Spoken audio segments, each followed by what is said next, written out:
राज्यामध्ये उन्हाचा तडाखा वाढलेला आहे। विदर्भातील अकोला, वर्धामध्ये तर तापमान थेट 46 अंशांवर गेलेलं आहे। वर्धा, अमरावती आणि अकोल्यामध्ये ऑरेंज अलर्ट जारी करण्यात आलेला आहे। विदर्भ आणि मराठवाड्यात उष्णतेची लाट अधिक तीव्र असल्याचे दिसते।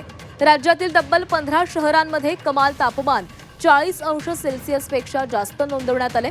त्यात अमरावती, परभणी, नागपूर, यवतमाळ, ब्रह्मपुरी, जळगाव, वाशिम, छत्रपती संभाजीनगर सारख्या शहरांचा समावेश आहे। मराठवाड्यातही परभणी आणि छत्रपती संभाजीनगर इथं पारा चांगलाच वाढल्याचे दिसून आले।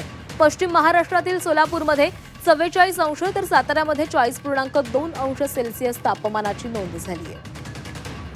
वर्ध्यातून आढावा घेतलेला आहे आमचे प्रतिनिधी मिलिंद आंडे यांनी।